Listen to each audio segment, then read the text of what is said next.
Imagine the kind of stress that guy was under. He was under so much stress he had to get anesthetized every night. Yeah, I couldn't imagine. I knew there was something that from things I've witnessed about him, that I almost felt like an obligation to speak up on his behalf, as he left a void. He was going through so much. There were so many people that wanted a part of him, trying to control him. When Michael Jackson passed away, the entire world was searching for answers. The investigation was eventually concluded.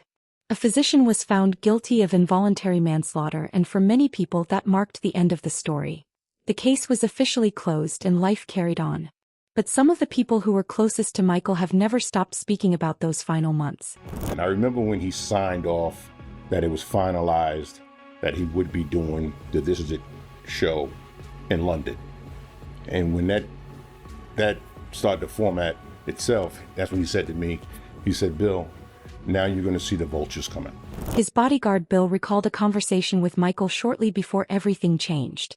At the time, it didn't seem particularly significant, but after the This Is It concerts were announced, those words began to make much more sense. As Bill recalls, he watched Michael's world change almost overnight. People who had stayed away for years suddenly wanted to be part of it again. Everyone was looking for a spot in what was expected to become the biggest comeback of Michael's career. Bill says he witnessed that transformation firsthand. From where he stood, he saw how rapidly Michael became the center of everyone's attention once the tour was officially announced. I didn't understand what that meant at the time, but as things progressed, he was talking about people that he hadn't heard from in years, because it was a big thing for him to put together a tour. So everybody and anybody wanted to be part of it. And there was going to be people trying to outdo one another. I did see it, I received the phone calls from so many people that were trying to reach him. So I understood it then, what he meant by that. But that wasn't the only part of Michael's life Bill reflected on. Bill explains why he believes Michael became an easy target, how his kindness toward children was perceived by others, and why the accusations that came afterward changed the direction of his life forever. I think some people just took advantage of his relationship with children, that he invited into his home. Some kids were cancer patients that he helped get through, took care of their medical bills. Others that he welcomed to Neverland, and they would stay.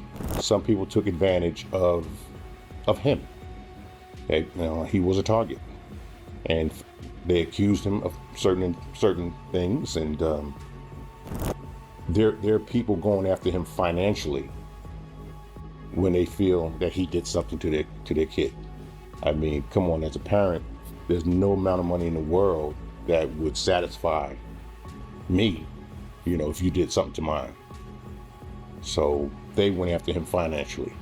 As the conversation moves forward, Bill is questioned about another subject that has sparked debate for years.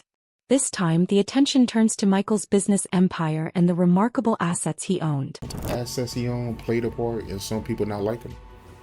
Well, him owning the Beatles catalog was huge. And him obtaining it certainly ruined some friendships. But he was powerful to own that. Now, how much of a part did it play, in his passing? I don't know. I really don't know, but I do know that he owned a big portion of something that, unfortunately, his estate no longer owns. But behind closed doors, Bill says there was a different side of reality that the public rarely witnessed. He remembers the ongoing responsibility of protecting not only Michael, but also those who were closest to him. And Michael, he was very adamant about his kids living a normal life, right? Absolutely. We shielded his kids from a lot of the, I want to say, madness, craziness that was going on. So they were unaware.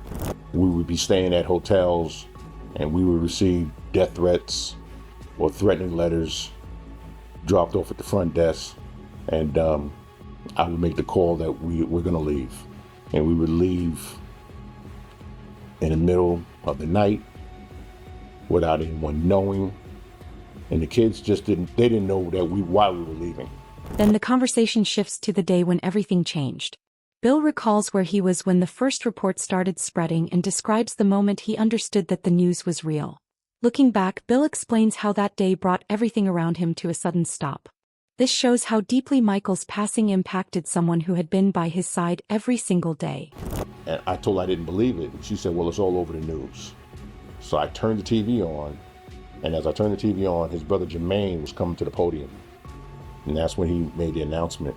And that's when I knew it was real. I didn't believe it, but I knew it was true. Or pity I didn't want to believe it. And yeah, everything was at a standstill for me. Because I didn't know what my next move was. I didn't know. I was concerned for the kids, what's going on with them. I just didn't, I was kind of stuck mentally. So I didn't know what was going on. Then Bill was asked to share his perspective on what might have played a role in Michael's death. Instead of pointing to one specific reason, he reflects on the challenges Michael experienced during his final months and the many factors that surrounded his life. I've often told people, and I'm going to stand by it. I tell people Michael Jackson left. That's what I tell people. I tell people he left. He left this world. This world was mean to him. When people ask me, what do I think killed him? I tell them stress certainly played its role. He was going through so much. There were so many people that wanted a part of him, trying to control him. I don't know the true dynamics behind his passing, but I do believe there was several pieces of involvement, not just one person. Another person who experienced Michael's life up close was his former bodyguard. Matt said he remembers the extreme security measures that surrounded Michael well before his final years. From his point of view, the level of protection wasn't just because of fame, but it reflected the ongoing dangers that came with being one of the most famous people on the planet. He would always have a doctor with him, I think that's very well known now, in another room somewhere, because he felt like he needed the same privileges as a president. He could get assassinated, there were death threats daily. Matt's memories go beyond that. He also reflects on a very personal conversation that happened during the years after the release of Invincible. In this moment, Matt describes seeing Michael during one of his most difficult periods, overwhelmed by how his latest project was progressing, and believing that outside forces were working against him. He remembers being there as Michael attempted to understand everything unfolding around him, witnessing the pressure grow behind closed doors. I mean, I was an entrepreneur and a businessman then, but I was probably about 25, 26. So he had this theory. So Invincible did well in terms of a music artist's success. I think when it was released, I think it went straight to 5 million copies sold. But when you compare that to Michael Jackson's success, which is over 100 million with Thriller, it's not right. That's what I think you're referring to. And he was very angry, like on the phone, talking to his people, screaming and shouting how he was going to sue for hundreds of millions of dollars, and that he wasted 5 years of his life, and he cried, and he would lock himself in his bathroom, sobbing that he'd been screwed over. It wasn't just disappointment over an album. It was the feeling that years of dedication and hard work were not receiving the recognition and support Michael felt they deserved. As Matt looks back on that time, he says it was one of the moments that revealed just how much Michael was carrying behind the scenes. I said, Michael, why do you feel like this? And he said, listen, Matt, I spent 5 years of my life on this album. I think it's only like 7 or 8 tracks on his album. He used to record about 150 tracks, he told me, and narrow it down to 7 or 8 tracks.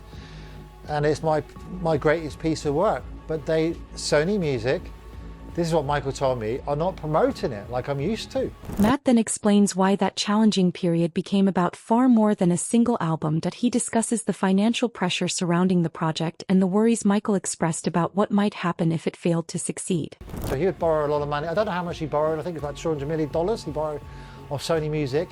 And to do that, when you go for a loan, you have to give up an asset. And his biggest asset he had to borrow that kind of money for his biggest album he wanted to make, to beat Thriller, Invincible, was his music catalogue. So he gave that up, signed that as security that if the album didn't work, then Sony would get the catalogue. And the people around him said, they've outsmarted you, Michael. They're not promoting your album on purpose, because if that album fails, they get a catalogue that's going to be worth over $1 billion. Beatles, Eminem, Beyonce songs, Elvis Presley, the Happy Birthday song, and go on, what he owned. Matt continues by explaining how Michael's ownership of one of the music industry's most valuable catalogs remained a point of conflict for many years. But there was a certain superstar, who we can't name because we'll get sued, who was linked to this catalogue, who never really forgave Michael about buying it, who recommended that he goes and buys music. You know who I'm talking about. And Michael would come out of his room some days crying, saying, he's got to me, he's been abusive on the phone to me, and he will never forgive me for buying this catalogue. But he said he gave this person several times the chance to buy this catalogue back, but he wasn't willing to pay the money. He also shares stories of the emotional toll those disputes took on Michael behind closed doors, along with the stress that came from the ongoing battles surrounding the catalogs. The ATV catalogue, like 48 million, which you go back then, it's got to be $500 million at least. He had the guts to go for it, whereas the artists that had the music didn't. So yeah, a lot of people didn't forgive him, and there was death threats and stuff, and threats against his life about the catalogue. He was the most powerful man in the music industry. Matt also discussed the role doctors played in Michael's life. Looking back on the years he spent around Michael, he shares his personal perspective on the impact certain doctors had on his life. Do you think Michael was very susceptible to manipulation? Some people got on his life and they would, by doctors, yeah, because the doctors were clever. They would prescribe him something, get him addicted on it, and then he felt like he needed them in his life, and convinced him that he had a medical issue, and they used that addiction to stay in his life. The conversation then moves to the question that has surrounded Michael's death for many years. Who killed Michael Jackson? Well, there's a lot of debate about it, isn't there? But the guy who got done for it is Dr. Conrad Murray. He did 2 years in jail for involuntary manslaughter. I got messages from Dr. Murray when he come out of jail, and have you seen Dr. Murray? Yeah. You've seen him face to face? Not since, no. No, I spoke to him on the phone. Okay. Yeah. So we have the same agent in Australia. So I do my media work, he does his stuff. So it's still to this day, he believes he's done nothing wrong. From there, Matt reflects on Michael's physical state in the days before his death.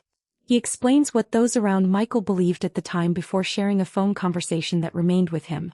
Looking back, Matt remembers noticing that something felt unusual and reveals why one specific detail from that call has stayed in his memory ever since. And he was on copious amounts of drugs as well. Turns out he was, yeah. Crazy amount of drugs. That was to make him sleep. And it's like, if you have an operation, you knock you out with propofol. And so we didn't think anything of it. We didn't know. But on a Tuesday night before he died, he called me, and he was erratic, like completely erratic, just like he was in a hotel in Berlin that time. And I said to him, Mike, have you taken something? He said, don't worry, the doctor gave me something. They said they're going to pull the show. So he's given me ephedrine, which is what dancers would take. A lot of bodybuilders take it. It's like a step up from caffeine.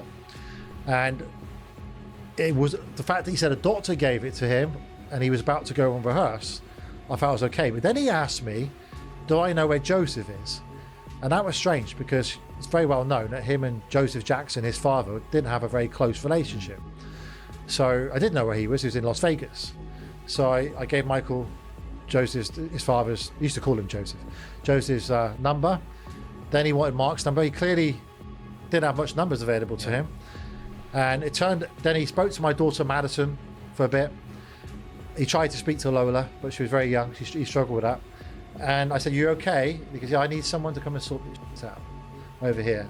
The only person who can sort this out is Joseph. The discussion doesn't stop with Michael's former bodyguards. Joe Rogan has also spoken out about what he believes were the false narratives surrounding Michael Jackson's death. It's also stories, and people tell the truth in stories sometimes. And sometimes they don't. And you don't know. You don't know. Here's the problem. The doctor, his very doctor, said that he was chemically castrated. Talking about the guy who killed him. Yes. Yeah. That guy said he was chemically castrated by his parents to protect his voice. Music producer Teddy Riley, who collaborated closely with Michael for many years, is also asked about one of the most debated questions surrounding his death. Instead of giving a straightforward response, Teddy chooses his words carefully. Who killed Michael Jackson? Huh? Who killed Prince and Michael Jackson?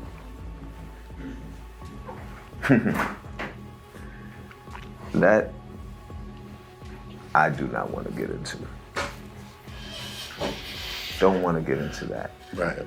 That was something that I was put in before, and I had to retract because I never want to be into anything that, would hinder my career or my children. The reflections continue with music legend Smokey Robinson, who shares his reaction after learning more about the circumstances surrounding Michael's final days. Looking back, Smokey remembers what stood out to him most after Michael's passing and explains why the medical treatment Michael was receiving made such a lasting impact on him. Dig into the story and you find out that he had a doctor living in his house that would give him anything he wanted. Anesthesia. I remember I got an operation once. Propofol. The nurse that was giving me the propofol, she goes, oh, by the way, this is what Michael Jackson passed away from, but we're going to be here to monitor you. So, and I remember I was a corpse. For whatever 6 hours. The fact that he was taking this just to go to sleep was insane to me. I felt bad for him. Yeah. I mean, to hear that he was dead was a total shock to my system. Meanwhile, Dr. Umar shares his perspective on Michael's impact beyond music, explaining that his greatest strength was not only as an entertainer, but also as a businessman. From there, Dr. Umar gives his own thoughts on how those financial interests may have influenced the events that followed in Michael's life. Michael Jackson was a business genius. He was a genius. He wasn't just a musical genius. Michael Jackson mastered all aspects of the music industry. Remember when Eminem dissed him and he bought Eminem's catalog? Michael Jackson bought Eminem's catalog when he dissed him. Mike was gangster, and Mike was murdered. Because when Michael Jackson purchased the Beatles catalog, that automatically made him 50% owner of Sony Records. Sony Records never forgave Michael Jackson for buying the Beatles catalog. Dr. Umar then expands on that argument even further. Continuing from his earlier remarks about Michael's business empire, he shares his own theory regarding the events that occurred before Michael's death. They wanted the Beatles catalog back, so what did they do? They sabotaged Michael Jackson's last album, Invincible, which automatically put Michael Jackson into debt. They wanted Michael Jackson to satisfy his debt by giving up the Beatles catalog, and Michael said, no, I'm gonna go on tour. Everybody wants to see me again. I'm gonna go on tour, make this money, pay all off. And Michael Jackson made a mistake. He came back to LA to practice at the Staples Center, where another assassinated black celebrity, Kobe Bryant, used to play, and they murdered Michael Jackson. And that black doctor was made the fall guy. He only went to jail for a couple years. He's out now, I believe, and he's going to live happily ever after for keeping his mouth shut about how the music industry murdered Michael Jackson. Dr. Umar then discusses the business opportunities Michael was reportedly involved in, reflects on the allegations that captured public attention, and explains why he believes those events were connected. Michael Jackson was brought up on pedophilia charges as soon as he entered a bid to buy Marvel Comics. Michael Jackson was going to be the owner of Marvel Comics. Imagine if Michael Jackson would have produced the Black Panther movie. The white power structure of America didn't want Michael Jackson owning Marvel Comics, so they set it up for him to be accused of molestation. And remember, one of the white boys who he was accused of touching went on one of them talk shows, what was about 3 years ago? And what did he say? Michael Jackson never touched us. Our parents made us say that so they could get paid. Mike was murdered because he was too smart, too sharp. He owned Sony. Imagine that. Half owner of Sony and full owner of Marvel Comics. After hearing various perspectives on Michael's life and the questions that continued to surround his death, the focus returns to the people who knew him closest. Tito Jackson is asked to reflect on the moment he discovered that his younger brother had passed away. Looking back, he speaks honestly about the overwhelming emotions that came afterward and the personal effect the loss had on him and his family. When you first heard about the news of Michael passing, what went through your head? It was the worst feeling I've ever experienced in my life. You know, I've had other relatives who had passed away, but they weren't my close siblings. You know, they were like cousins or whatever, or friends. But when my brother passed away, it just seemed like my whole inner self just melted. Then Tito Jackson was asked about the doctor who was treating Michael during his final hours. Tito responded with a combination of understanding and responsibility. Instead of speaking with anger, he gives a thoughtful and deeply personal response shaped by the loss of his brother. I've always been taught, especially through my mom, to forgive. You don't have to forget, but you should forgive people, because people sometimes don't do things purposely. But I do fault him for not paying attention.